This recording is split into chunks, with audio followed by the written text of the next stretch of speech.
Em 2019, um tornado gigante atingiu Tóquio repentinamente. Naquela noite, inúmeros tornados devastaram a cidade sem cessar, arrasando tudo. Quando a população, já exausta, estava prestes a perder toda a esperança, um clarão de luz desceu do céu escuro e uma enorme espada de pureza obliterou as ameaças. Atravessando os centros dos tornados, seres alados e brancos surgiram com a espada, emitindo um poder de luz semelhante. Eles não apenas detiveram a calamidade usando sua força extraordinária, como também desceram e curaram as feridas com um poder milagroso que chamavam de bênçãos. Suas figuras, salvando as pessoas do grande desastre, pareciam anjos para todos. 5 anos depois, em Tóquio, o sol brilhava sobre a cidade como sempre. Dentro de um restaurante, Kai devorou uma tigela inteira de ramen em segundos, deixando todos chocados. Colocando a tigela alegremente sobre a mesa, ele agradeceu ao dono pela refeição maravilhosa. O homem se surpreendeu por ele já ter terminado, acrescentando que comia tanto quanto sempre. Com isso, o cliente habitual se despede e pede desculpas ao amigo por tê-lo feito esperar. É algo bastante normal, mas Haru ainda não consegue deixar de se perguntar como ele consegue comer tanto de manhã. Kai refuta essa ideia, dizendo que simplesmente come quando quer que seja, independentemente da hora do dia. Enquanto caminham pela rua, eles veem uma pequena multidão reunida na esquina. É mais um caso de um anjo descendo do céu para fazer uma visita. De fato, era um anjo realizando um milagre em uma senhora idosa, enquanto outros assistiam maravilhados. Ele concedeu sua bênção com facilidade e removeu a necessidade da bengala da mulher. Ela testa a bengala e todos ficam boquiabertos de admiração, confirmando que seus ossos e articulações estavam fortes. O poder de curar feridas é incrível, mas Kai não tinha a intenção de aceitar a ajuda deles. Além disso, ele sente que há algo suspeito neles. Haru ri da suspeita do amigo, dizendo que é o único no mundo que pensa assim. Mesmo assim, ele insiste que os médicos podem curá-lo e que ele pode ajudar aqueles que precisam ser salvos. Nenhum dos dois cede, e seu amigo argumenta que as bênçãos são mais do que suficientes para isso. Elas até curaram sua visão, e ele só usa óculos para se lembrar do pai. Além disso, os anjos também podem conceder outros desejos, não apenas os relacionados à saúde. Tais coisas são inalcançáveis para pessoas comuns. Para Kai, o poder não é simplesmente dado, mas algo que se deve conquistar. É um ideal que combina perfeitamente com sua personalidade. Eles passam pela entrada do colégio, onde encontram um grupo de delinquentes perambulando. Um garoto, Eguchi, segue Haru particularmente com seus olhos escuros, e o aluno mais novo não consegue evitar se sentir desconfortável. Percebendo isso, Kai se oferece para conversar com os garotos que estão implicando com ele. Mas a vítima insiste que não é uma criança que precisa ser protegida. Sem querer desistir tão facilmente, seu amigo o agarra de brincadeira, prometendo estar lá caso ele precise. Nesse instante, uma voz fria os chama e diz que eles estão atrapalhando seu caminho. Komi continua a humilhá-los, mas é exatamente isso que Kai gosta nela. Então ele a convida para sair. Ela o rejeita categoricamente, desviando o olhar e o chamando de nojento na cara dele. Essa não parece ser a primeira vez que ele é rejeitado por ela. Então Haru se pergunta por que ele gosta tanto dela. Não há muito o que explicar, ele simplesmente se apaixonou pelo rosto dela assim que a viu. Avisado para não irritá-la, os dois se separam para ir para suas aulas. O dia segue e o professor devolve as provas do dia anterior. Enquanto isso, Kai estava preocupado com os valentões e com seu amigo, que é do tipo que guarda seus problemas para si. De repente, seu professor se aproxima dele, gritando e reclamando de suas notas. Mostrando um grande zero, ele pergunta ao garoto se ele tem alguma intenção de levar a aula a sério. O aluno argumenta que não tem interesse em uma matéria sobre anjos. A formatura está chegando e tirar notas assim coloca seu futuro em risco. Ele já havia declarado isso antes, mas queria ser policial ou bombeiro para salvar pessoas. Os outros riam do seu sonho, dizendo que a sociedade não precisava mais deles por causa dos anjos. Dito isso, eles ficariam desamparados se esses anjos desaparecessem de repente um dia. Só humanos podem salvar outros humanos, e Kai estava determinado a provar isso a eles. Eles questionam como ele vai fazer isso com suas notas, o que o leva a explodir. Pela última vez, o professor manda ele sentar e ouvir. Mais tarde, depois da aula, ele atravessa o corredor pisando duro, faminto, por causa de toda a discussão. Ele entra em uma sala e imediatamente chama Haru para almoçar, mas é informado de que ele já saiu com alguém. Kai cora de brincadeira e pergunta se ele estava com uma garota, mas seu semblante muda instantaneamente quando lhe dizem que era Iguchi e sua gangue. Em um banheiro vazio, Haru estava sendo brutalmente espancado pelos valentões, tossindo. Ele insiste que não tem mais dinheiro para dar a eles, mas a arrogância em seu tom não agrada ao líder da gangue. Iguchi abre uma tesoura perto do rosto dele e diz que um fraco como ele não tem o direito de respondê-los. De repente, gritos altos ecoam quando Haru sente uma dor aguda na orelha, percebendo que talvez esteja indo longe demais. Ele conclui que um anjo pode curá-lo de qualquer maneira. Nesse instante, eles ouvem barulhos altos vindos de fora. Kai havia chegado e estava espancando a gangue de valentões com as próprias próprias mãos. Ele estava tão furioso e concentrado em puni-los que não reagiu à tesoura sendo cravada em suas costas. Iguchi questiona o que ele pensava que estava fazendo, mas recua em choque ao ver a tesoura amassada. Um soco forte atinge seu rosto, e esse único golpe é suficiente para nocauteá-lo. Em um canto, Kai ajuda o amigo, preocupado e curioso para saber se ele está bem. Rangendo os dentes e segurando a orelha mutilada, Haru olha tristemente nos olhos do amigo e diz que consegue andar sozinho. As palavras inesperadamente frias e desdenhosas ferem o jovem, que depois fica sentado sozinho. E, sem que ele soubesse, o ferimento de onde fora esfaqueado fumegava antes, e Kumi era de alguma forma a única que conseguia ver. Examinando o local da briga, ela pega a tesoura e encontra a mesma essência que emanava de Kai. Os noticiários relatam um aumento nos casos de violência excessiva desde o surgimento dos anjos, e um professor atribui isso à tendência natural dos humanos de destruir o que pode ser consertado. Kai detestava todos eles. Ele se lembra do amigo, que insistia que o bullying não era grande coisa. Haru costumava depender dele para tudo, e eles eram muito mais próximos antes de as coisas mudarem repentinamente. Anos atrás, um grande incêndio consumiu um prédio, e os bombeiros faziam o possível para salvar as pessoas. Kai, ainda criança na época, chamou pelo pai. Nesse instante, um homem solitário emergiu das chamas, carregando uma criança que estava presa lá dentro. Ambos estavam a salvo, e o menino não pôde deixar de olhar com admiração. Seu pai sempre dizia que só as pessoas podem salvar outras pessoas, e ele era um homem que vivia de acordo com essas palavras. Agora, o filho do homem valente jurava ser igual a ele. Para começar, ele correu para fazer seu amigo se abrir sobre o que o estava incomodando. Haru estava no pé de uma escadaria alta. Ele olhou para cima, pois tinha assuntos a tratar com o santuário no topo. Kai encontrou alguns amigos na rua que contaram que seu amigo tinha ido tratar do ouvido, provavelmente indo a um anjo. Ele parecia ter ido a um templo no alto da colina. Antes que o jovem pudesse reclamar, um enorme clarão de luz surgiu da colina, e era natural supor que viesse do santuário. Novamente, a sensação de pavor invadiu seu coração. Ele correu para a fonte da luz, sem perceber que Kumi estava observando. Após subir todos os degraus, Haru finalmente chegou ao templo. Lá, orou fervorosamente ao anjo, implorando por uma ínfima parcela de seu poder. Contudo, só encontrou silêncio. Ele franziu a testa desapontado, mas não desistiu e arrancou o curativo da orelha ferida. Jurando pelo ferimento, prometeu usar o poder para o bem e pediu para ser tão forte quanto Kai. Foi então que a luz brilhante veio em resposta ao seu chamado. Virando-se e olhando para cima, viu um anjo descendo rapidamente. Estava respondendo ao aroma esplêndido e perfumado de seu ferimento. Sem mais explicações, abriu suas mandíbulas escancaradas sobre o garoto. Uma mão se estendeu e Kai conseguiu puxar seu amigo para um lugar seguro, pouco antes de ser engolido por inteiro. Obviamente, a criatura estava tentando comê-lo, mas um anjo devorando um humano era absurdo. O ser falou, dizendo que era permitido consumir humanos se estivessem sozinhos, mas não quando outros estivessem por perto. Ouvindo isso da própria divindade, Haru ficou incrédulo e disse que devia ser uma brincadeira. No entanto, a criatura continuou, dizendo que estavam ali para se alimentar de humanos e evoluir. Então questionou por que os haviam salvado da catástrofe 5 anos atrás. Para seu horror, o anjo perguntou se eles realmente achavam que a tragédia havia ocorrido por acaso enquanto desciam. A revelação fez o coração do jovem afundar. Basicamente, confirmava que todo o desastre e o resgate haviam sido uma armação. O anjo permaneceu em silêncio, mas seu sorriso presunçoso foi resposta suficiente. Kai se lembrou dos milhões de pessoas que morreram 5 anos atrás, incluindo seu pai. Com isso, não havia como deixá-lo ir. Sabendo que não adiantava conversar com ele naquele estado, Haru correu para buscar ajuda. O anjo o perseguiu, não querendo deixar uma testemunha escapar, mas parou de repente quando o outro garoto puxou todo o seu corpo para trás. Ele já havia perdido o pai e não ia perder o amigo também. O ser divino ficou chocado ao ver o humano arremessá-lo para trás com uma força inacreditável e intrigante. Enquanto a batalha começava, Haru continuou descendo a longa escadaria. Para sua surpresa, encontrou Kumi no meio do caminho e se perguntou o que ela estava fazendo ali. Nesse instante, uma luz intensa brilhou de onde ele acabara de vir. Ela diz que é a aura que surgiu sem aviso prévio. Confusa, ela pergunta o que acontece quando uma faísca é lançada em um lugar com gás. Quando a essência demoníaca toca o poder de um anjo, a mesma coisa acontece. Ajoelhado pelo poder divino, Kai fica imóvel e é chamado de gado. Em represália à sua insolência, o anjo abre a boca e os dois colegas assistem enquanto seu corpo é mordido ao meio. Haru tenta correr até o amigo, mas Kumi o impede. Se ele se aproximar, será atingido pela explosão. Por algum motivo, o anjo começa a vomitar. O gosto era repugnante, tão ruim que ele questiona o que o humano havia ingerido. Virando-se para o garoto, vê a metade inferior do corpo fumegando, apodrecendo e se transformando em algo completamente diferente. Uma voz ordena que o jovem use seu poder e, de repente, mãos surgem de uma espécie de invólucro. A criatura o despedaçou gritou, e um ser demoníaco emergiu com um rugido ensurdecedor. Haru olhou em choque, Kumi sorriu satisfeita, e o anjo observou em silêncio, aguardando... Ué, você assistiu o vídeo até aqui e até agora não se inscreveu no canal?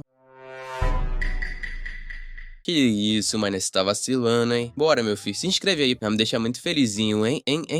Seu próximo movimento, com a voz de Kai, o ser sinistro encarou seu inimigo e reclamou de sua situação. Assim que o corpo de Kai foi mordido ao meio, sua consciência caiu em um abismo profundo. Ele quase foi arrastado para baixo pelo morto, mas uma mão o puxou de volta das profundezas. Enquanto tossia e recuperava o fôlego, seu salvador perguntou abruptamente se ele odiava anjos. Imediatamente declarando seu ódio pelo inimigo de toda a humanidade, ele olhou para cima e viu uma figura estranha diante dele. Resumindo, ele quase morreu, mas foi puxado para o espaço entre a vida e a morte. O ser divino, Satanás, foi quem o salvou. Embora não contestasse, Kai achou que ele se parecia mais com um palhaço do que com um deus. Ao ver uma moeda, o homem à beira da morte recebeu uma magnífica chance. Ele pode encontrar seu fim doloroso como um humano fraco, ou renascer como um demônio com o poder de massacrar os anjos que tanto odeia. Instruído a tomar sua decisão, apesar de não saber muito sobre o assunto dos demônios, ele pega a moeda, diz que não gosta de nenhuma das opções e esmaga a moeda em seu punho. Assim, escolhe voltar à vida como humano e eliminar os anjos com sua própria força. Como prefere morrer a se tornar um demônio, joga a moeda de volta, acrescentando que quer salvar sua espécie com as próprias mãos. Reconhecendo seu espírito e brilho, Satanás percebe que ele deve estar lutando contra a ganância hereditária. O humano é subitamente aprisionado em uma estranha gaiola e informado de que será transformado em um demônio. Em êxtase, ele recebe a ordem de causar destruição e entreter a criatura. Os ideais de Kai são ignorados e um monstro irrompe de suas entranhas. Um chifre também brota de seu olho. Enquanto gritava horrorizado, Satanás sorriu, dizendo que era um presente para seu adorável netinho. Agora, ele deveria liberar seu poder, emergindo de volta ao mundo dos vivos. O jovem reclamou. Sem qualquer aviso, ele estendeu o braço e cortou a asa do anjo. Este olhou em choque, enquanto o garoto, completamente transformado, questionava o que estava acontecendo com ele. Kai gritou desesperadamente para Satanás, exigindo saber o que ele havia feito. Enquanto isso, o anjo também estava furioso, pois o animal o havia ferido. Contudo, nada podia fazer, pois seu maior inimigo surgiu para bloquear seu caminho. Sem hesitar, o jovem cravou a mão na cabeça do animal e arrancou-lhe o olho impiedosamente, enquanto reclamava de sua situação indesejável. Ele havia se transformado em um monstro e não podia mais se chamar de humano. Ele odiava isso. Então, porque seu coração batia forte de excitação e poder, despedaçando o corpo do anjo, ele encontra um núcleo dourado no centro e o quebra com as próprias mãos. Com isso, a luz nos olhos do ser divino se apagou. O estudante ainda estava em sua forma demoníaca, mas Haru o chamou pelo nome. Ao ouvir a voz do amigo, Kai se virou, levando as mãos à cabeça, sem entender o que estava fazendo. A energia e a armadura ao redor de seu corpo estavam desaparecendo. Enquanto isso, Kumi tirou uma foto com o celular.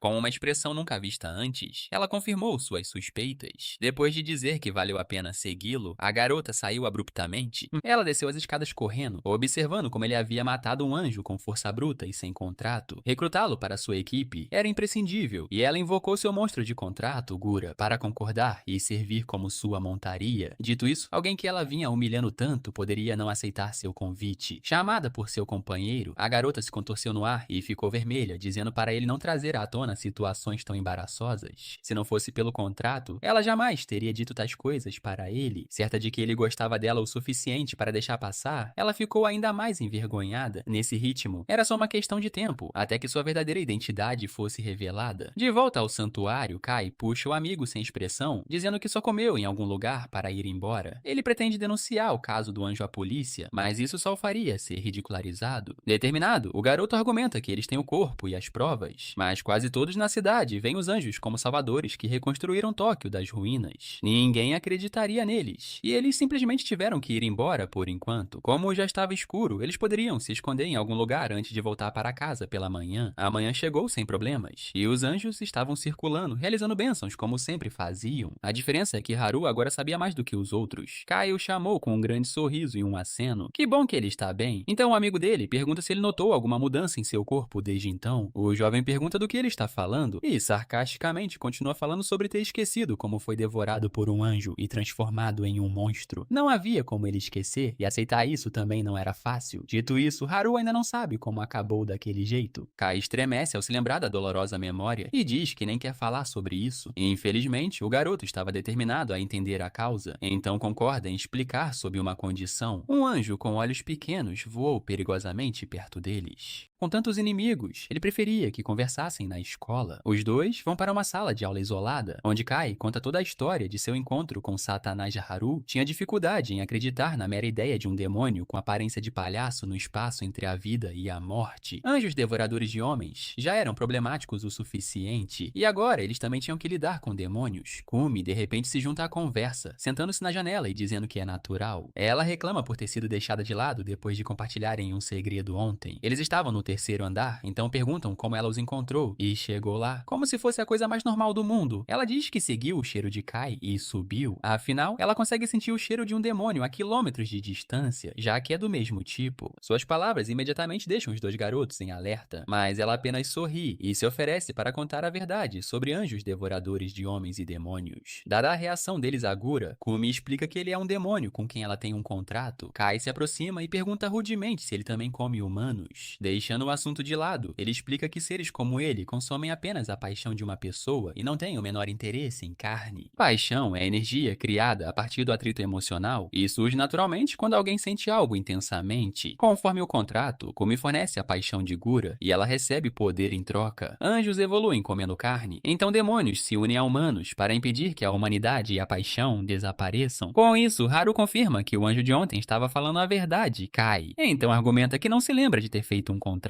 No entanto, seu amigo e Kumi ouviram ontem sobre algo misturado ao seu corpo. Em outras palavras, ele deve ser um mestiço de demônio. Insistindo que é humano, ele é questionado se notou algo estranho ao longo da vida. Ela pergunta a Gura quais são as características de um mestiço. Pelo que ele se lembra, eles têm um ódio inato por anjos, uma tendência à gula e um corpo anormalmente robusto, características que se aplicam a ele. Era uma combinação perfeita e sua espécie é bastante rara. Seu poder pode ter sido selado antes do encontro, mas o contato com o divino ou o confronto com uma situação de vida ou morte podem ter quebrado o selo. Sua linhagem demoníaca pode ter vindo de qualquer ancestral, mas usar poder demoníaco sem um contrato era basicamente uma trapaça. Com isso, ela o convida a usar esse poder e matar anjos com ela. Afinal, ele sempre fala em salvar pessoas com as próprias mãos. O jovem está totalmente disposto a matar anjos e vingar seus pais, mas não quer nunca mais se transformar naquela forma. Ele se lembra de ter perdido o controle naquela época e estremece ao pensar em perder sua humanidade. Kumi recostou-se exasperada e o chamou de patético. Haru pergunta educadamente quantas pessoas sabem que anjos estão tentando comer pessoas. Ela revela que os adultos descobriram há muito tempo e estão fingindo que não veem. A notícia o choca e confunde. Considerando os prós e os contras da existência divina, é um saldo positivo para o país. Em outras palavras, as bênçãos eram valiosas demais. Kai nunca recebeu uma, então não saberia dizer, mas as bênçãos fazem mais do que apenas curar feridas. Quanto mais alguém as recebe, mais resistente a dor se torna. Assim, os adultos decidiram que não há benefício em lutar. Também ciente de sua força incomparável, o meio-demônio argumenta que não se trata de prós e contras, já que pessoas estavam prestes a ser devoradas. Dito isso, ele se lembra de perguntar a Haru o que ele estava fazendo no santuário ontem. Ele hesita e desvia o olhar, sem querer responder. O jovem muda de assunto e pergunta quantas pessoas foram devoradas até agora. Pelo que sabem, 7.000 pessoas foram consumidas desde 5 anos atrás. Enquanto Kai está chocado e preocupado, Haru murmura que esperava mais. As diferentes reações deles são intrigantes o suficiente para chamar a atenção de Kumi. Ela pensava que eles eram bons amigos, mas parece que não é o caso. O mestiço insiste que são e até moraram sob o mesmo teto uma vez. Depois que ele ficou órfão, a mãe de Haru permitiu que ele ficasse em sua casa. Foram 3 anos, e ele se lembra disso com carinho, mas seu amigo não compartilha do mesmo sentimento. Sua reação não passa despercebida por Kumi, mas ela ignora e se levanta, dizendo que era hora de cumprir a cota. De repente, ela se aproxima de Kai com um sorriso radiante e o puxa pela janela. Para sua surpresa, ela o convida para um encontro, para mudar um pouco a rotina. O garoto triunfante aceita imediatamente, sem nem pensar 2 vezes. Antes que pudesse recusar, a cauda de Gura se enrola em seu corpo e eles voam pela janela sem aviso prévio. Haru fica sozinho assim, sem mais nem menos. Apenas 7.000 pessoas foram devoradas, mas antes disso, 3.500 pessoas morriam anualmente em acidentes de trânsito. barato. Comparado a isso, os anjos eram realmente econômicos. Afinal, comer coisas para sobreviver não era inerentemente ruim, e até os humanos fazem isso. A única razão para a forte reação é que os humanos são o alvo principal. Considerando tudo isso, ele conclui que os anjos são, na verdade, mais gentis do que as pessoas. Eles não dizem coisas como poder não é dado, mas conquistado com as próprias mãos. De repente, ele olha para baixo enquanto caminha, tendo pisado acidentalmente em algo nojento. Enquanto isso, Kai ainda estava no ar, chamando por Kumi, que nem sequer o ouvia. Ela estava completamente perdida em seus pensamentos, já que apenas agarrou a mão dele por impulso, pendurado no ar. Ele reclama por estar sendo arrastado e forçado a deixar Haru em paz. Ao mencionar o amigo, ela diz que ele pode estar em um estado muito ruim. Para explicar, ela aponta para baixo e chama a atenção dele para uma criança. Ela não estava fazendo nada demais, apenas rezando. Anjos de classe inferior atraem pessoas alegando conceder poderes, assim como fizeram com Haru. Exterminar pragas como aquelas é seu dever, então ela lhe dará uma demonstração. Teimosamente anormal, ele se liberta do aperto de Gura e pula, pois não era hora de ficar assistindo. O anjo pergunta como pode ajudar, e a criança explica que não consegue acompanhar as aulas. Ao saber que podem realizar desejos, ela espera que seu intelecto seja aprimorado. Pode parecer trapaça, mas o divino não discrimina e não nega desejos. Os olhos da criança brilharam de esperança. Para lhe conceder a salvação, o anjo a agarrou pelos ombros e abriu sua boca bem aberta. Congelada em choque, a menina só conseguiu olhar em silêncio. Nesse instante, Kai mergulhou para chutar o devorador de humanos para longe. Enquanto os dois se encaravam, Kumi observava de cima, e Gura diz que o garoto super-humano conseguiu se soltar, e isso só a faz desejar ainda mais o jovem. Atingida e mandada embora, o anjo reconhece o poder de um pastor e fica enojado. Ao ouvir isso, Kai pergunta do que ela está falando. No entanto, ela simplesmente o atacou, chamando-o de herege, enviado por demônios para interromper sua refeição. Um pé enorme pairou sobre os humanos, e a garota foi instruída a correr. Contudo, a alma gigantesca era grande demais para ser desviada e se chocou contra seus corpos. Pareceu anticlimático, já que Kumi esperava mais. Nesse instante, o anjo se surpreendeu ao sentir o mestiço empurrando seu pé para trás e protegendo a criança. Ele usou todo o seu corpo como escudo, mas as pernas dela simplesmente não obedeciam. A força que o empurrava para baixo ficou ainda mais forte. Sua acompanhante apareceu naquele momento e disse para ele usar seu poder demoníaco. Ele se recusou e até mandou ela calar a boca, mas era exatamente isso que ela detestava nele. O jovem continuava declarando seu desejo de salvar as pessoas e não conseguia nem considerar os sentimentos de seu amigo, que se agarrava aos anjos em busca de ajuda. Ele nem era humano, mas acreditava saber o que era melhor para todos. Se ele realmente quisesse ser útil a alguém, teria que se sacrificar e lutar. As palavras dela o fazem hesitar. Anos atrás, seu pai admitiu ter medo de pular nas chamas, mas o suporta pensando em quem ele salvará. Sua mãe às vezes fica brava com ele e diz para ele parar de se sacrificar, mas ele é apenas um cara desajeitado e teimoso. Amaldiçoando tudo, Kai permite que o poder o domine. O desprezo preenche seu corpo e a demonização toma conta completamente dele. O anjo fica chocado, ainda mais quando ele corta seu pé com um gesto de mão. Num piscar de olhos, ela sofre um enorme buraco na lateral do corpo, e Kai já estava atrás dela, segurando o núcleo dourado de sua vida na mão. Rindo de prazer, ele ganha uma nova determinação para exterminar todos os anjos. Por outro lado, Kumi sorri e o acolhe no mundo dos demônios. Kai estava no ar, já demonizado e caçando outro anjo. O ser divino lançou sua lâmina dourada para a frente, mas a arma se estilhaça ao atingir a pele dura do demônio. Pelo reflexo dos fragmentos, é possível ver o garoto agarrar o anjo e arremessá-lo contra a parede, incapacitando-o em instantes. Ele retira o núcleo dourado de seu peito. Enquanto isso, uma mulher dentro do anjo estava abalada, sem entender por que um anjo tentara esfaqueá-la. Kai, ainda em sua forma demoníaca, gritou e a advertiu para não confiar em mais anjos, a menos que quisesse que aquilo acontecesse novamente. Infelizmente, isso pareceu mais uma ameaça pessoal e a fez fugir apavorada. Já aceitando o desfecho, ele simplesmente desceu. Kumi apareceu acima dele, em meio a um cochilo, e o elogiou por ter se saído bem. Contudo, ela se perguntou por que ele havia retornado à forma humana, considerando a possibilidade de outros inimigos estarem por perto. Para responder à sua pergunta, ele mencionou que ela também lutava com poder demoníaco. Com isso, perguntou se ela alguma vez se preocupou em acordar como um monstro sem volta. Ele ainda não confiava totalmente em seus poderes, então não os usava a menos que fosse necessário. Essa hesitação pode ser fatal, então ele é lembrado de que morrer significa que não poderá proteger ninguém. Já ciente disso, ele argumenta que derrotou o inimigo, então não há problema. Gur fica irritado com sua imprudência e não consegue acreditar que ele realmente se preocupou com ele. Apesar da discussão, ele agradece a preocupação. Como ele está tão confiante, Kumi decide deixá-lo lidar com os alvos sozinho. Ela então diz que há outro motivo para matar anjos, além de eles atacarem pessoas. pessoas. A afirmação naturalmente o intriga. Enquanto isso, um ser divino sentado em um trono observa como outra luz da vida se apagou, sabendo que os pastores são os culpados. Ele franze a testa de raiva e ordena que os executores sejam enviados. De volta ao seu restaurante habitual, Kai devora várias tigelas de ramen e diz que está começando a comer por causa do trabalho árduo. Novamente, ele termina sua refeição e encontra Haru do lado de fora. Chamado por comer tanto tão cedo, ele diz que o trabalho abre o apetite. Com um olhar cauteloso, seu amigo pergunta se ele matou outro anjo hoje. O mestiço jamais imaginou que tantas pessoas se apegariam aos anjos. Afinal, alguém como ele jamais entenderia o que é se sentir fraco. Mudando de assunto, Haru comenta como parece estar muito mais confortável agora em se transformar em demônio. Ele tentava ser um humano decente, mas foi transformado em demônio contra a sua vontade. Cada vez que assume essa forma, sente como se não fosse mais ele mesmo. Dizem para ele parar se é tão difícil, mas ele não consegue ficar parado vendo outros serem sacrificados só porque se desesperaram. O mestiço é então questionado se o que ele está fazendo realmente faz alguma diferença. Haru tem refletido muito sobre o fato de os anjos não serem inimigos. Kaio lembra de tudo o que perderam por causa deles, mas seu amigo diz que as mortes são apenas gotas em um oceano. Graças aos anjos, todos eram felizes, e alguns sacrifícios devem valer a pena. As palavras que saíam de sua boca eram inacreditáveis. Anteriormente, Kumi revelou que as bênçãos contêm veneno. Enquanto alguns recorrem regularmente ao divino em busca de cura e milagres, suas almas são contaminadas aos poucos. A humanidade definha lentamente quanto mais bênçãos um humano recebe. Haru não via os anjos como inimigos, mesmo depois de quase morrer pelas mãos de um deles. Ele estava tão absorto em seus problemas que não se importava com ninguém mais. Quanto às pessoas que recebiam bênçãos incessantemente, elas se tornariam zumbis ambulantes. Sem sentir nem pensar em nada, vagariam como meros amontoados de carne. Eles são chamados de apóstolos, e o objetivo dos anjos é produzi-los em massa. Normalmente, eles simplesmente exterminariam a humanidade, mas descobriram que os humanos eram mais úteis do que esperavam. Aqueles que se tornam apóstolos são transformados em armas e explorados como membros de um vasto exército. Agora sua missão é impedir a formação desse exército. Nesse instante, a voz de Satanás surge, dizendo-lhe para não ceder. Ao perceber isso, Haru se desculpa por ter se distraído um pouco. Ele jamais consideraria os outros como sacrifícios por si mesmos. Enquanto se afastava, o jovem disse que nunca entendeu por que o rapaz era tão obcecado por humanos. Antes de se tornar um demônio, ele já devia saber de sua identidade. Desde pequeno, era um rufião que vivia arrumando brigas, a menos que quisessem vingança. Enquanto isso, Haru perguntou por que ele se agarrava à sua humanidade e negava quem era. Depois de pensar um pouco, beliscou a bochecha do amigo, dizendo que seus pensamentos eram muito complicados. Resumindo, ele só queria fazer o que podia. Nesse instante, Komi ligou pedindo que ele lutasse. Como antes, disse a Haru para ir até ele e não se preocupar com anjos se estivessem apuros. Apesar da oferta generosa, ele não pôde deixar de olhar para baixo, com pesar. De volta às ruas, refletiu sobre as palavras do jovem. Era chamado de meio demônio, mas desde o dia em que nasceu, as pessoas já o tratavam como um seu desabafo o fez esbarrar em uma mulher que não hesitou em repreendê-lo. Ela confirma onde ele estuda e questiona por que ele está se virando e indo na direção oposta. Ao ver sua cicatriz, ela se pergunta se o jovem é o suposto mestiço. Mais tarde, Kai chega à margem de um rio e procura o alvo que deve eliminar. Um velho próximo tremia e se contorcia, repetindo como todos ao seu redor foram devorados. Como um bom samaritano, ele verifica seu estado. De repente, o corpo do homem derrete e o jovem recua em completo choque. Ele pressente algo e olha para cima. Felizmente, seus reflexos são rápidos, permitindo que ele desvie de um enorme golpe de machado vindo de cima. O braço estava flutuando e seu ataque cortou o banco e o homem ao meio. Uma voz então surge, informando que possui 3 cadáveres de pastores. Felizmente, 4 soava como um som doce e delicioso. Um sujeito de aparência perigosa havia chegado e não havia outra escolha a não ser usá-lo. O ser estranho se apresentou como Greg, o executor, que viera para julgar o pastor. Kai imediatamente fica em alerta, encontrando um carrasco pela primeira vez. Seus múltiplos braços disparam para frente, cada um segurando um machado capaz de cortá-lo ao meio. Ele faz o possível para desviar das lâminas, ainda se perguntando por que de repente se tornou o alvo. Greg ficou impressionado por conseguir prever todos os seus ataques, mas o último estava chegando. Como o carrasco parecia tão insistente e determinado a pegá-lo, Kai estava ficando sem opções. A arma afiada voa em direção às suas pernas. Ele se esquiva rapidamente, saltando alto no ar, olhando para a lâmina presa na parede. Ele mergulha, com a intenção de quebrá-la com os punhos. Quando estava prestes a fazer contato, o braço decepado e o machado repentinamente emitem energia verde, e o jovem se vê envolto em uma forte explosão. Ele está queimando, mas não sabe o que causou isso. Foram as chamas do julgamento de Greg que exercitam os demônios e os enfraquecem. Assim, ele acredita que a batalha já terminou. Contudo, Kai continuou lutando, chegando a adverti-lo para não o subestimar. Assim que disse isso, seu inimigo puniu sua arrogância e cravou um machado em seu flanco, pego de surpresa e despreparado. Aquele único ataque quase o matou instantaneamente. Após alguns segundos, uma chama verde começou a emanar de seu corpo, e todo o seu ser foi consumido pelo fogo sinistro do carrasco Greg. Disse-lhe para não se desesperar, pois ele o purificaria, não importando o quão carbonizado ficasse. Parecia que a batalha já estava ganha, mas um poder demoníaco irrompeu repentinamente do fogo esmeralda. Demonizado, Kai saltou e alcançou seu inimigo num instante. Como se rasgasse papel, ele abriu caminho através do corpo do carrasco com as mãos. Apesar do buraco em seu corpo, Greg ficou impressionado com o que ele conseguia fazer mesmo estando em chamas. Ele assumiu o controle do garoto com suas armas, considerando-o um receptáculo digno do número 4. Kai não conseguia mover o corpo, e até mesmo sua cura instantânea estava sendo retardada. Como Kumi havia previsto, sua relutância em demonizar estava se provando fatal. Ele não queria aceitar a derrota, mas nada podia fazer enquanto o machado descia de cima. Nesse instante, uma garota familiar apareceu e chutou os braços do carrasco para longe. O mestiço reconheceu Suzu como a mulher de antes. Sem dar explicações, ela o arrastou para longe dos membros empunhados pelo machado. Greg estava irritado, pois os reforços chegaram justamente na pior hora. Por outro lado, Kai perguntou à sua salvadora se ela conhecia Kumi. Sua pergunta a fez entender, já que o garoto estava completamente alheio à situação. Chutando outro braço do carrasco para longe com facilidade, ela olhou para o mestiço, notando que ele parecia particularmente fraco. Greg ordenou que ela se afastasse, reivindicando o corpo para si. Sua lâmina a cercou, mas ela viu isso apenas como uma oportunidade perfeita. Com técnica e habilidade de combate incríveis, ela repele as armas sem ser atingida, chamando isso de lição sobre extermínio de anjos. De repente, uma poderosa explosão de energia roxa irrompe de seu corpo. Kai a vê pela primeira vez, mas reconhece a paixão da qual Kumi falava. Ela fica feliz por ele ao menos saber disso e apresenta a paixão extasiante que seu demônio devora. Quanto mais ela ama uma luta até a morte, mais forte ela se torna. Seu demônio contratado, Zaki, surge ao seu redor, pronto para se exibir para o novato. Seus corpos se fundem e Suzu se enche de energia demoníaca. Greg sente nojo de sua forma, não gostando nem um pouco da garota. Já que não precisa do corpo dela, ele simplesmente incinerará a medula de seus ossos. A pastora ri de suas ameaças, dizendo que ele soa exatamente como seu aluno. Dito isso, ela decide lhe dar uma lição valiosa e crava sua bota com pregos no chão. Enquanto ela cavava fundo, enormes plantas espinhosas brotaram de baixo, indo direto para Greg e empalando seus membros pelo caminho. Ele ficou chocado ao ver as plantas se moverem rápido o suficiente para cercá-lo. Se isso não o matasse, Suzu concordaria em participar. Afinal, a professora estava livre até o segundo período. Suas palavras insolentes enfureceram o carrasco, que jurou matá-la. No entanto, uma luz brilhante brilhou de cima, e o anjo desapareceu do campo num piscar de olhos. A pastora riu, considerando-se a vencedora enquanto sua inimiga fugia. Enquanto isso, Kai estava simplesmente maravilhado com o que testemunhara. Se ele tinha tanta força, talvez ainda pudesse salvar Haru. Mal conseguindo rastejar no chão, ele implorou a Suzu que a ensinasse sobre o poder que ela usava. Ele usou o que lhe restava de força para agarrar seu tornozelo e implorar por sua orientação. Ela e seu demônio contratado olharam para ele e riram ao ver que ele desmaiou após fazer seu apelo. Satisfeito com a coragem dele, o professor promete transformá-lo em uma máquina de matar de primeira classe. Um professor pergunta a Haru se ele foi andando para a escola com Kai hoje. Ao ouvir que eles só fizeram isso por uma curta distância, o professor desconversa. Afinal, o jovem não podia dizer exatamente que seu amigo estava lutando contra anjos. O resto do dia transcorreu como de costume e chegou a hora de voltar para casa. Ainda sozinho, ele se perguntou se Kai havia sido devorado por um anjo durante uma batalha, mas riu da ideia absurda. Acreditando que ele devia estar apenas descansando em casa, foi até o apartamento do jovem e bateu na porta. Ninguém abriu ou respondeu, mas Haru percebeu que a entrada estava aberta. Pensando bem, ele odiava o fato de seu amigo nunca trancar a porta enquanto moravam juntos. Vendo o interior completamente vazio, começou a se preocupar que algo ruim tivesse realmente acontecido. Novamente, afastou o pensamento, lembrando-se de como Kai sobreviveu, mesmo depois de ter metade do corpo devorada. Não havia motivo para tanto nervosismo, especialmente por alguém que nem era mais humano. A única virtude de seu pai era o autossacrifício, enquanto sua mãe se aproveitou da tragédia e desapareceu. Haru se perguntou qual dos dois era o responsável por transformá-lo em um demônio. Kai estava completamente enfaixado e ainda inconsciente. Ao lado dele, reclamava de como ele conseguia dormir tão profundamente. Enquanto isso, Kumi se virou e voltou silenciosamente para o seu quarto. Ela tinha grandes esperanças para ele e se arrepende profundamente do que aconteceu. Ura fica confusa ao ver que, assim que entra no quarto, as lágrimas da garota começam a rolar. Ela se culpa, dizendo que ele não estaria quase morto quarto se ela o tivesse acompanhado. Para sua surpresa, uma voz vinda do armário diz para ela não chorar. Uma perna nua abre a porta do armário com um chute e Kumi pergunta o que a pessoa está fazendo em seu quarto. Era Suzu segurando uma cerveja e dizendo que estava mexendo nas roupas da garota. A caloura a repreende por fazer isso sem permissão, mas a professora argumenta que é um preço justo a se pagar. Afinal, ela mesma salvou seu recruta das garras da morte. A verdade nua e crua faz as lágrimas da garota caírem novamente. Suzu se pergunta por que ela não o ensinou a usar seu poder desde o início. Como ele já era bastante forte, ela pensou que ele seria capaz de lidar com um anjo de nível 2. A mulher ri dela e revela que Kai estava lutando contra um anjo de classe alta de nível 6. Depois de matar tantos anjos de nível inferior, era natural que ele fosse notado e se tornasse alvo de um executor. Kumi fica chocada, sem saber como saiu ilesa, mas tudo graças ao novato. Se ele não tivesse rasgado o estômago de Greg com suas garras, ela provavelmente estaria na cama com ele, sentada ao lado da garota. Suzu a lembra de suas duas principais responsabilidades. A missão dos detentores de pactos demoníacos é matar anjos e salvar seus companheiros. Ela quer ensiná-lo a liberar seu poder, mas se fizer isso, ele inevitavelmente perguntará qual é a sua paixão. Constrangida, ela se recusa a revelar que seu poder vem da vergonha. Isso faz Suzu rir, pois é apenas para sua própria conveniência. Apenas duas pessoas conhecem sua verdadeira natureza, o que é o melhor dadas as circunstâncias. É compreensível que ela esconda a verdade com uma fachada arrogante e fria. Até mesmo as roupas reveladoras que ela normalmente jamais usaria, supostamente a tornariam mais forte. Suzu a provoca, dizendo que ela pode estar se viciando na sensação. Kumi nega com palavras, mas a reação de seu corpo revela a verdade na suspeita de sua superiora. Em seguida, a professora assume a responsabilidade de treinar Kai, já que não pode fazê-lo pessoalmente. Com um sorriso presunçoso, ela diz que já recebeu permissão de Oda. A jovem pastora tenta protestar, mas o próprio líder já aprovou. Falando nele, Oda estava no quarto onde a mestiça jazia e relembrava a história de sua morte e renascimento, particularmente como ele surgiu do interior de um pássaro que brotou de metade de seu corpo. Em vez de se regenerar por meio de um núcleo, talvez a metade devorada dele tenha sido substituída por carne demoníaca. Se a morte foi o gatilho, então seu lado humano já havia morrido, ou o pássaro era um portal para seu inconsciente. Concluindo que pensar nisso era inútil, ele decide perguntar ao garoto pessoalmente e ergue uma faca sobre seu corpo indefeso. Quando estava prestes a perfurar sua pele, a lâmina de aço se divide repentinamente em duas, pegando até mesmo Oda de surpresa. Uma voz e energia familiares surgem, questionando o que ele está fazendo com o hospedeiro. O líder pastor diz que não tem intenções hostis e apenas quer conhecê-lo. Era perfeito, já que Satanás estava ficando entediado. Emergindo do corpo de Kai, ele promete conversar se o humano o entreter o suficiente. Dito isso, ele se desculpa antecipadamente, caso se empolgue demais e o mate. Imperturbável diante do poderoso demônio, Oda respira fundo, esperando que o ser à sua frente não seja um espírito qualquer. Encontrando várias latas de cerveja na despensa, Suzu se derrete pela consideração de seu líder e toma um grande gole. De repente, a lata em sua mão desaparece. Enquanto isso, Oda estava no meio de uma luta contra Satanás. Ele pega um objeto estranho e o move entre os dedos. Num instante, é como se a sala inteira virasse de cabeça para baixo e o braço do demônio fosse substituído por uma coleção de latas amassadas. O demônio olhou para aquilo, confuso e intrigado, enquanto os finos pedaços de metal se quebravam. Oda observava da mesma forma, impassível, enquanto seu inimigo o ignorava casualmente. Imaginando se ele talvez fosse um mago habilidoso, Satanás avançou com um chute. Como antes, algo muda e suas pernas se transformam em outra coisa. Ele estava mais perplexo do que frustrado, mas o pastor disse que estava simplesmente substituindo partes do seu corpo por coisas do ambiente. Tendo caído no chão, o demônio argumentou que era exatamente isso que um mago fazia. Preso no chão com apenas um membro restante, ele disse que gostou do jovem. Como prometido, ele começou revelando seu nome. Oda se inclinou para ouvir, surpreso com a honestidade do inimigo. Infelizmente, foi uma decisão tola, pois Satanás esmagou as cabeças deles uma contra a outra. Demônios são mentirosos e qualquer pessoa com bom senso saberia disso. Arremessado para trás pelo impacto, o humano se irrita e ataca novamente. Brinquedos de pelúcia substituem o torso do palhaço demoníaco e alguém sinistro surge de um buraco no ar. Ele envolve Oda com os braços, dizendo que está bem ciente da traição deles. Há rumores de que ele fez um pacto com um anjo caído, mas ele é mais feio do que o esperado, zombando dele continuamente. Satanás desfaz o poder do pastor e aparece bem acima de sua cabeça. Ele desce com um sorriso, com a intenção de matá-lo em uma emboscada. Nesse instante, Kai aparece com uma fúria estranha, puxando o braço para trás para golpear com força. Ele acerta um soco no rosto do demônio e o arremessa para o outro lado da sala. Oda fica surpreso por ele ainda estar de pé, mas parece que o jovem estava completamente fora de controle. controle. Como seu filho acordou, Satanás disse que eles poderiam continuar sua pequena discussão mais tarde. Assim que ele disse seu nome, o líder pastoral e seu anjo caído se assustaram. Não havia apresentação melhor para quem ele era do que essa. Prometendo dançar novamente um dia, ele desaparece em meio a um bando de corvos negros, grasnando e mergulhando no buraco no peito de Kai. A última pena entra em seu corpo e Oda mal consegue impedi-lo de cair para trás. Finalmente acordado, ele pergunta onde estava e quem é o homem de tapa-olho à sua frente. Ele esperava por isso, mas parece que o demônio é uma existência insubstituível que pode ser demais para ele. Uma pequena luz brilhou na escuridão e dois homens desfrutavam de uma partida de xadrez sob seu brilho intenso. No entanto, eles são interrompidos por um ruído estranho que ecoa na noite. Nos galhos da árvore ao lado deles, um anjo observava atentamente. Enquanto um dos homens se surpreendia por ele não poder falar, o ser divino interrompe sua curiosidade e devora sua cabeça inteira. Seu amigo assistiu horrorizado, paralisado e incapaz de fazer qualquer coisa em estado de choque. As peças de xadrez caíram na grama, enquanto os dois humanos eram devorados por completo. Nesse instante, a divindade sombria borbulhou e se metamorfoseou, mudando de forma instantaneamente. Antes, ela só conseguia emitir sons estranhos, mas agora identificava a luz e, em seguida, as palavras que ela proferia. Percebendo que estava evoluindo, o anjo gargalhou loucamente na escuridão. De volta à base dos pastores, Oda confirma que Kai realmente não sabe nada sobre o demônio. Mais importante, o garoto quer agradecer à sua salvadora, que coincidentemente estava indo para lá pisando duro, irritada porque sua cerveja havia desaparecido de repente. Apesar de sua arrogância, o líder a considera uma pastora confiável. O mestiço já ouviu esse termo algumas vezes, e finalmente lhe explicam que é assim que chamam os humanos que fizeram um pacto com demônios. Refere-se a pessoas como eles, e eles estavam na base da operação de extermínio de anjos. Kai se lembra de ter sido chamado de pastor, mas argumenta que nunca fez um contrato de verdade. Oda também percebeu há pouco que ele é especial. É um pouco tarde, mas ele finalmente se apresenta como o líder dos pastores. A missão deles é aniquilar anjos monstruosos que devoram e fazem lavagem cerebral em humanos. Para vencer essa guerra, ele quer contar com o poder e a ajuda do jovem. Ele se surpreende que eles sequer saibam da existência dele, mas a organização já ouviu o suficiente de Kumi. Dito isso, ainda é difícil acreditar que um humano possa ter tanto poder. E estendendo a mão, ele convida Kai para se juntar à causa e proteger as pessoas lado a lado. Antes disso, havia uma pergunta para a qual o jovem precisava de uma resposta. O relacionamento de Oda com Kumi, chamando-a de camarada com sinceridade e indiferença. Ele suspira e compreende a situação. Tendo ouvido sua história, ele se lembra de ter pedido pessoalmente a ela para recrutar o garoto, mas ela não se preocupou nem um pouco. Ele ficou surpreso com a confiança dela, ainda mais quando ela revelou que ele já estava apaixonado por ela. Levando isso em consideração, Oda exibe uma expressão presunçosa e diz que está muito mais próximo dela do que jamais estará. Kai permanece estranhamente em silêncio por um longo tempo, impactado pelas palavras. Após refletir, finalmente compreende a implicação de sua afirmação e aperta a mão do líder com urgência. Apertando-a firmemente, diz que se juntará a eles e também se tornará um pastor. Haru chama Kai. Seu amigo estava lá como sempre, mas de repente, os machados afiados de Greg aparecem e o despedaçam. Com essa imagem gravada em sua mente, o jovem acorda do pesadelo, suando e ofegante na cama, amaldiçoando o anjo monstruoso, jura esmagá-lo no próximo encontro. Corre pelo bairro incapaz de ficar parado enquanto o perigo espreita. Por ora, precisa ficar forte o mais rápido possível. Nesse instante, alguém o chama e se aproxima com um olhar ameaçador. Seu nome é Tama, e ele franze os olhos enquanto pede informações. Os dois jovens começaram a discutir logo de cara, cada um notando a aparência chamativa do outro. Quando Kai disse sem rodeios que ele parecia um punk, o garoto tirou uma espada de palha da mochila e o golpeou no peito. Isso o jogou por cima do muro e na água. Enquanto isso, Tama o advertiu para não zombar dos Yankees. Estalando a língua em sinal de irritação, ele decidiu pedir informações em uma loja de conveniência. Nesse instante, Kai saiu da água, dizendo para ele esperar. Aterrissando atrás do Yankee como uma fera à espreita de sua presa, perguntou seu nome. A situação estava esquentando e prestes a se transformar em uma briga, mas uma voz alta os repreendeu por brigarem com o próprio camarada. Umi apareceu vestindo um vestido leve e esvoaçante e os chamou para o esconderijo. Olhando para suas feições, o recém-chegado confirmou sua identidade. Enquanto isso, o coração de Kai disparou ao ver como ela estava bonita com roupas normais. Ele reagiu tardiamente à notícia de serem colegas de equipe, mas Tama estava focada em quem ela era. Ao se apresentar, ele acrescenta que veio para a colônia para ser a ovelha mais forte. A tensão entre os dois garotos aumenta novamente, e quando Kumi revela que eles têm a mesma idade, eles se encaram com irritação absoluta. Os três voltam para a base, tentando ao máximo não começar uma briga. Toma chama seu novo e chamativo aliado e pergunta há quanto tempo ele está na colônia Kai. Não sabe o que é uma colônia, já que foi trazido para lá lá de repente. É como chamam uma cidade onde pessoas feridas por anjos se reúnem querendo lutar. Em outras palavras, não é lugar para alguém com uma determinação frágil como ele. O jovem retruca dizendo que tem força de vontade, assim como eles. Mas Satã de repente falou com ele, chamando seu hospedeiro de mentiroso. Ele se vira rapidamente. Não vendo nada, pergunta se mais alguém ouviu uma voz, ignorando o ocorrido e continuando a caminhar. Os três logo chegam de volta ao quartel-general. Levados a uma sala estranha e pequena, Oda chama Toma para se sentar em uma cadeira. Ali, ele faria um pacto com um demônio. Kai estava desinteressado e tentou sair para treinar sozinho. Nem todos conseguem fazer um pacto, e a probabilidade de sucesso é inferior a 30%. Quanto às tentativas fracassadas, não há necessidade de maiores explicações, e ele é instruído a ficar com seu camarada, que fortaleceu sua determinação. Como a ordem vem de Kumi, ele decide ficar de olho por enquanto. Para começar, Toma recebe a instrução de colocar um capacete e sentar na cadeira. A sensação é ridícula, como se estivessem brincando com ele, mas ele percebe algo diferente ao olhar para dentro. Não era apenas cabelo, mas o equipamento estava contaminado com vestígios humanos, uma experiência realmente sinistra. O dono não percebeu que sua cabeça estava separada do corpo e entoava as mesmas palavras. Ele podia ver um mundo devastado. Por 5 minutos, o motorista esteve conectado ao inferno. O mesmo vale para a cadeira, que por 6 meses foi usada para tirar vidas humanas. Alguns, como Kumi, procuram demônios específicos por conta própria, mas a cadeira é como uma loteria demoníaca. Toma se sentará esperando que um demônio apareça e decidirá se fará um contrato com aquele que surgir. Dando uma última olhada em Kai, o garoto apaixonado diz que não ficará para trás. Afinal, ele será quem vingará seu povo. No topo de um prédio, um anjo cumprimenta Haru, que, segundo ela, está sempre lá para vê-los. Segurando sua cabeça com ternura, ela se oferece para curar seus ferimentos. Tratando também sua dor interna, eles conversam sobre as coisas que tornam sua vida miserável. Ele pergunta ao anjo se ela realmente pode abençoar alguém com poder, cura e realizar desejos. Infelizmente, apenas alguns poucos são capazes de fazer tudo isso. Questionada sobre por que está se agarrando a ele, ela diz que seus poderes são muito fracos para fazer isso sem tocá-lo. Com a hesitação dele, ela se pergunta se ele está com medo, ainda mais agora que os rumores ao redor deles aumentaram. Agarrando-o pelo pescoço, ela questiona sua opinião sobre a ideia de que eles causaram o desastre e estão se alimentando de humanos. Retirando a mão dela delicadamente, o jovem responde honestamente, dizendo que não dá muita importância a isso. Sua resposta a surpreende. O país está usando anjos para impulsionar a economia, e aqueles que já sabem a verdade fazem vista grossa. Admitindo que seu maior inimigo é na verdade seu amigo, ele propõe um acordo. Ele lhe dirá quem é o antagonista, e ela terá que se alimentar de alguém de quem ele quer se livrar. Toma permaneceu sentado em silêncio na cadeira, com a cabeça dentro do capacete. Parecia que nada estava acontecendo, mas na verdade já havia começado. Com isso, Gur lembra ao líder que o havia avisado previamente. 2 horas atrás, Oda disse que queria que Kai observasse a assinatura do contrato. Ele quer usar o demônio que reside no garoto como isca para outros demônios poderosos. É possível em teoria, já que os fortes são naturalmente atraídos uns pelos outros, mas Gur era contra. Mesmo que sejam atraídos, demônios de alta patente não têm motivo para firmar contratos com humanos. Os comuns, como ele, o fazem simplesmente para evitar a fome. Por outro lado, aqueles que conseguem garantir comida por conta própria não se incomodarão e simplesmente matarão o humano. Nos últimos 5 anos, muitos de seus camaradas morreram tentando derrotar Greg. A necessidade de encontrar alguém que finalmente pudesse matá-lo crescia a cada dia. Olhando para os túmulos do lado de fora da janela, Oda diz que eles precisam dos fortes e não tem lugar para os fracos. Para vencer esta batalha, poder insubstituível era uma necessidade, não um privilégio. Kumi olhou para ele solenemente. Assim que colocou o capacete, Toma se viu em um lugar infernal. Quase imediatamente, uma silhueta apareceu por trás, dizendo que outro humano havia chegado. Eles são criaturas patéticas e inferiores, todas em busca de poder para compensar. Pela primeira vez, o jovem vê um demônio de alto nível. A pressão era imensa e suficiente para fazer seus joelhos cederem. Agarrando-se ao seu pingente, ele se lembra de sua determinação. O demônio pergunta se ele busca vingança contra o anjo que matou seu amigo. Questionado sobre como ele poderia saber disso, Orochi diz que pode ler seus pensamentos como um livro aberto. Seu nome era ameaçador, mas para o jovem ele se parecia mais com Medusa. Ele havia abatido inúmeros humanos em busca de poder e não tinha a intenção de fazer um pacto com ninguém. A paixão amadurece no momento da morte, e essa é exatamente a sua preferência quando se trata de devorar. Assim que ele desembainhou sua lâmina, uma fenda se abriu também no mundo real. Gura considerou isso um fracasso e disse que estavam sendo arrastados para dentro. Kumi impediu Kai de entrar correndo, pois apenas a pessoa envolvida podia entrar no inferno. No entanto, Oda segurou sua mão, impedindo-o de puxar o garoto de volta. Para sua surpresa, surpresa, ele estendeu a mão para o corpo de Toma e forçou sua entrada no inferno também. Kumi lançou um olhar fulminante para seu líder, que certamente havia planejado tudo aquilo. Uma enorme fenda se abriu no céu do inferno, e o próprio Orochi não conseguia acreditar no que estava acontecendo diante de seus olhos. Acima deles, Kai lutava para entrar e acabou caindo no espaço entre seu companheiro e o demônio. Com um olhar firme, ele encarou o inimigo, que estava simplesmente perplexo com a forma como ele havia se imposto ali. Observando mais atentamente, percebeu que o garoto fora atraído por outra pessoa. Com a imagem de Satanás atrás dele, Kai notou o tamanho do demônio. Virando-se para Toma, disse que viera porque parecia estar em apuros. A imprudência o surpreendeu. De repente, Orochi embainhou sua espada. Sem qualquer explicação, disse que faria um pacto com o garoto, com suas serpentes enroladas no corpo do jovem. Apenas uma pessoa podia desafiar as leis do mundo, e essa pessoa era o rei que o matara 100 anos atrás. Se ele usasse seu hospedeiro, também poderia se vingar do rei. Com isso, 2 portais se abriram no mundo real, cuspindo os jovens rebeldes para fora do inferno. O fato de ambos terem retornado vivos significava que o pacto havia sido firmado com sucesso. Toma ainda estava no chão, lutando para recuperar o fôlego. Logo depois, dirigindo-se ao telhado, ele olhou para longe, imaginando porque o garoto extravagante viera salvá-lo. O tal garoto apareceu naquele instante e disse que Suzu o ensinaria a usar seus poderes. O delinquente contou que ouvira falar dele, um mestiço que lutava contra anjos para salvar seu amigo. Sentindo-se injusto e unilateral, Kai exigiu saber um pouco mais sobre ele também. Toma admirava seu amigo e se comoveu com a humanidade de colocar seus companheiros acima de si mesmo. Aquele cara, Kosu, era seu único e verdadeiro melhor amigo. Ele ainda se lembrava dos dias em que Kosu o ajudara, dizendo que ele parecia estar em apuros. Por isso, ele iria matar todos os anjos, independentemente do sacrifício que tivesse que fazer. Por outro lado, Kai queria salvar a todos, então lhe perguntaram o que ele ganharia salvando estranhos. Não havia necessidade de pensar muito, ele só queria proteger tudo o que pudesse. Enquanto encarava o garoto, o espírito de Orochi envolveu Toma, dizendo que não tinha intenção de se tornar amigável. Quando chegar a hora, ele também matará Kai, e essa é a única condição do contrato deles. Percebendo o olhar fixo, o garoto pergunta se ele está querendo briga. Eles deixam isso de lado, pelo menos por enquanto. Ainda na base, Oda se desculpa por reunir seus camaradas que moram longe e diz que quer apresentar formalmente os recém-chegados. Um grupo de aparência bastante normal foi reunido. Enrei chama o líder casualmente e é repreendido por Seki, que lhe diz para não ser tão rude com o chefe deles. Enquanto isso, Natsu observava os novatos com cautela, pois eles emitiam uma aura rude. Um homem ainda mais rude, chamado Kuga, exclama ao ver os 2 novos recrutas e reclama da qualidade dos reforços. Oda garante que ambos são promissores, o que leva o homem de pavio curto a se aproximar de Toma e exigir ver seu demônio.